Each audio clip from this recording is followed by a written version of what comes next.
C64 retro gaming goodness.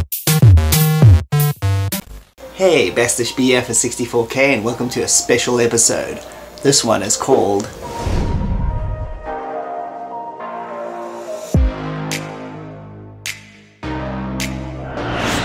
And if you're not sure what any of that is about, then let me just give you a little bit of backstory. So all four games we're about to look at were made by Activision between 1982 and 1983 for the Atari 2600. These games include 1982's Chopper Command, which was programmed by Bob Whitehead, who co-founded Activision themselves and would later in 1984 co-found Accolade as well. Check out my documentary on the company for more of Bob's adventures in gaming. 1983's Keystone Kapers was designed by Gary Kitchen, who also designed Gary Kitchen Game Maker on the C64, which I used back in the day in a vain attempt to make Sierra's Space Quest on my C64. It turned out to be an utter failure. Another 1983 release, Frostbite, was designed by Steve Cartwright, who was one of Activision's original programmers. He did Mega Mania and Hacker 1 and 2 before making the move to Accolade in the late 80s to join Bob's new company. And the final game will be 1983's Crackpots, which was done by Dan Kitchen. And that was his first game for Activision, and he would later do a whole bunch of arcade conversions for them, including Kung Fu Master and Double Dragon for the Atari 2600. So then in this video we'll be having a look at all four of these classic conversions. We'll also be talking to the man himself, Antonio Savona, the guy responsible for programming all these excellent games. We'll be listening to his input on how he made them, his thoughts on each game as we look at each one. I want to thank him again very much for accepting the interview, so this should be pretty fun. So without any more delay, let's start checking these games out.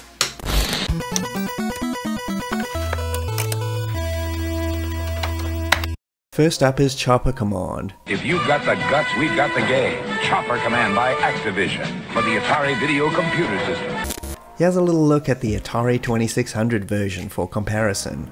And here's the new C64 version.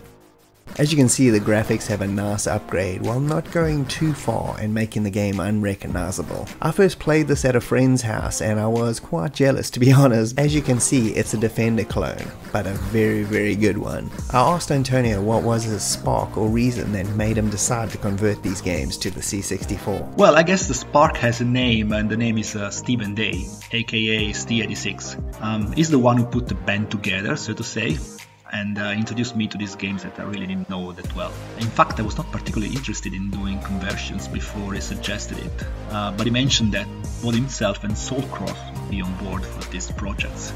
Now, to me, they are legends, and I could not pass on the opportunity of working with both of them at the same time. As you can see, the game starts off with this excellent title screen by Steve Day, preceded by Soulcross's cool helicopter music track, which fits the mood really well. In the game, you are a military helicopter defending your convoy below from attacks by jets and other choppers, using your radar to eliminate all enemies before proceeding to the next, more intense level. I asked Antonio if he had an Atari 2600 back in the day. No, not really. I'm not that old, I guess. Then I remember that at some point a friend of mine bought the 2600 Junior model, I guess. It was in the late 80s, and showed me some games. And I was not particularly impressed because, of course, back then I had an Amiga and it was all about great graphics and sound.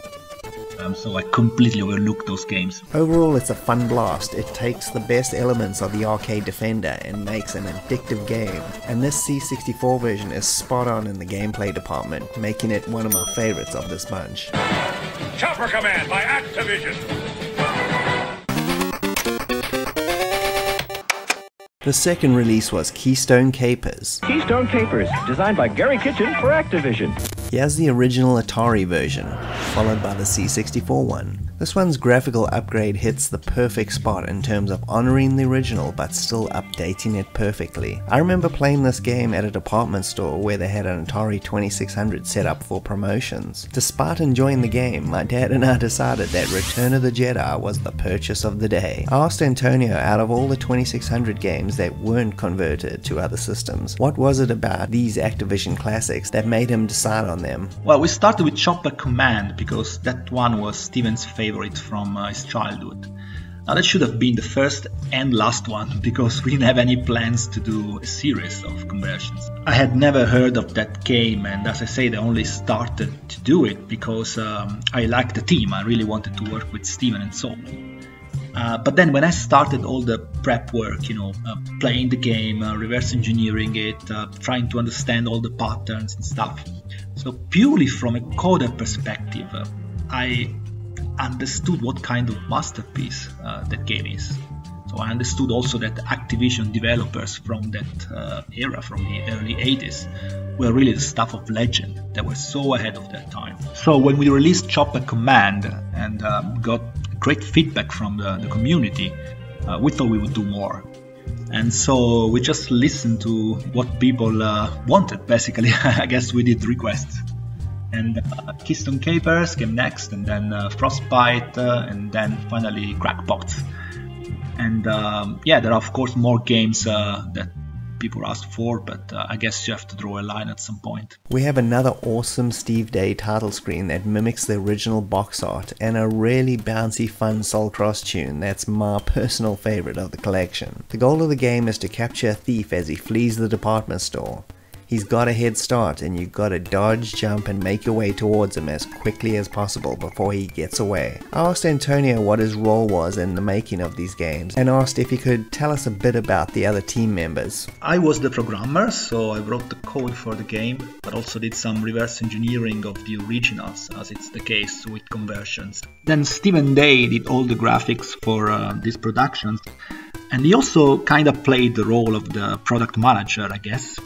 So he made sure that the gameplay was faithful to the original. And then Soul Cross did the music for all the games, and he would usually come into the picture at a later stage into the development process, as he would need a working version of the game in order to play it and be inspired to his compositions. So he's that professional. This was one of the only games in this bunch to get some conversions back in the day to the ColecoVision and MSX and various other systems. This game does what all good classic games do.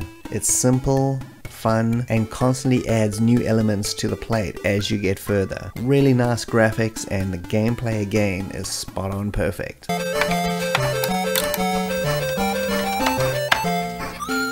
The third release was Frostbite. Here's a little clip of the Atari version.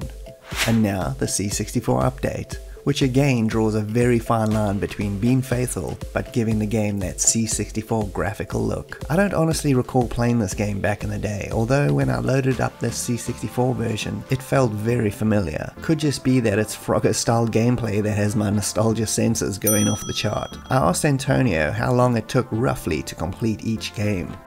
Roughly 4 to 5 weeks for each title, and I would usually put up to a couple of hours per day in development, and maybe more than that on the weekends. So yeah, it was actually quite a quick process, and we were very efficient with this. And Stephen Day would set the pace with the whip. He would call me every couple of days and ask me, is it done? Is it done? Is it done?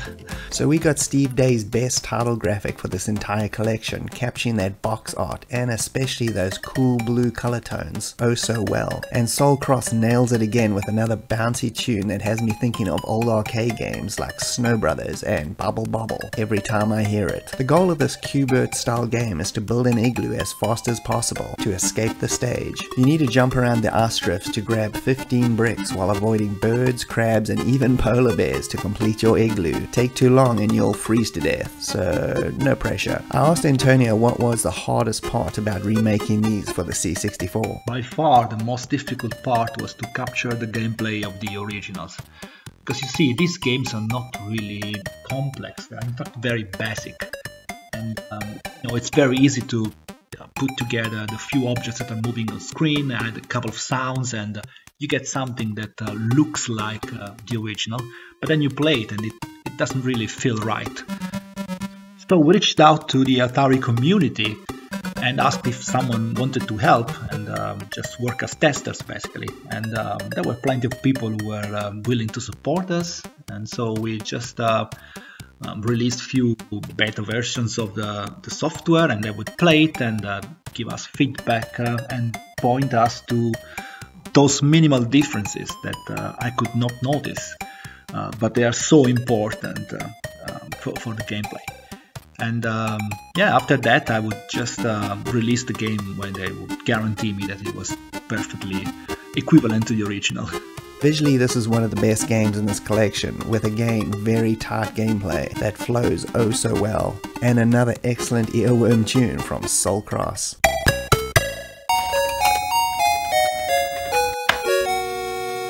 And the final release was Crackpots. Here's the Atari version, and this is the C64 one. This probably has the most minimalistic approach in terms of graphics, but definitely adds a lot of character to the game with its subtle style. This was another game I played at a friend's once for probably about 10 minutes, before he decided to assault our childlike senses by throwing in Custer's Revenge with its 8-bit X-rated shenanigans. I asked Antonio, as faithful as they are to the originals, there actually are better versions in terms of improved graphics and excellent music. Was he ever concerned that they were going to stray too far from the originals? Yes, we were, because the risk was clearly there.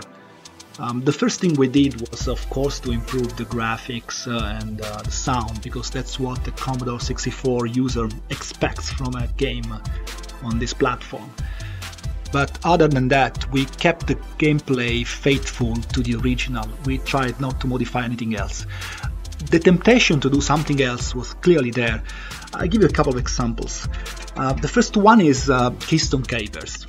If you play the game, the original one, you find out that there's what we could call a bug, and that's in the way the elevators are positioned. So you end the game and you leave the elevator in a certain position. When you start a new game, you find the elevator where you left it in the previous game. So the elevator is not correctly initialized when you start a new game. Now, I thought I could fix that, right? And in fact, I wrote code to address this bug.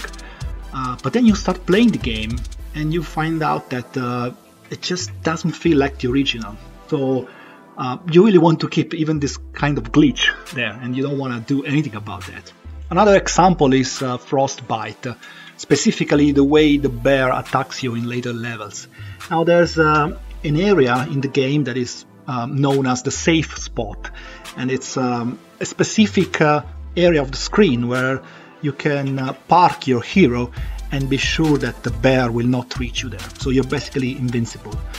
Now, if you look at the code, I mean, reverse engineering the original cartridge, you realize that that's actually a bug. I mean, it's something that the original programmer had found out, but decided for some reason to keep in the game. But it's really in the way the code that manages the way the hero moves across platforms that has this kind of little bug. So I said, okay, let's get rid of this bug, and of course let's fix this 30 years old legacy. And I did that and got rid of this safe spot. And when I gave the first beta to the tester, he called me back and said, hey, where's my safe spot? I cannot play without a safe spot. And he was right. I mean, the game goes from challenging to frustrating. So, I mean, that's the bottom line, I guess. You just don't want to touch these games, because if you try to do that, they just hit you back in the face with their perfection. So they are better left the way they are.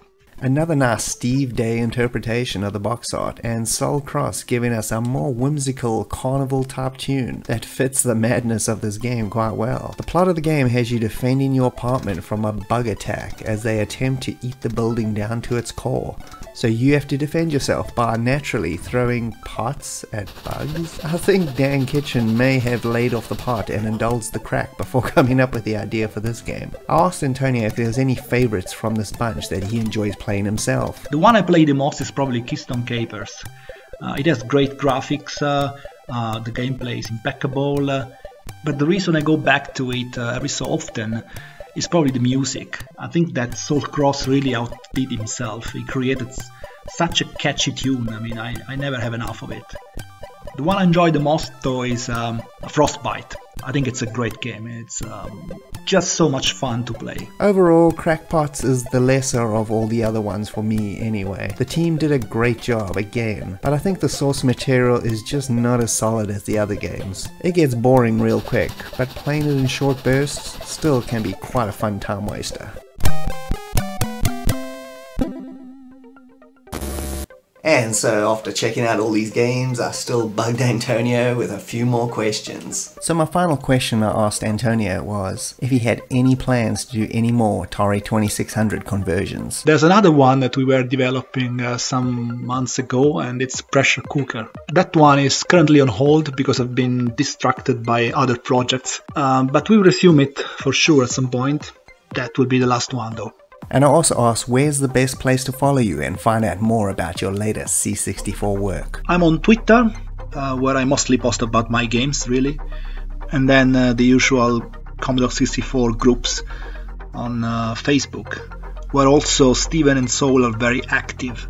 So obviously, because these games are unlicensed, they are free. You can check them out at csdb.dk and download them individually. I would highly suggest though checking out the cracking group Access.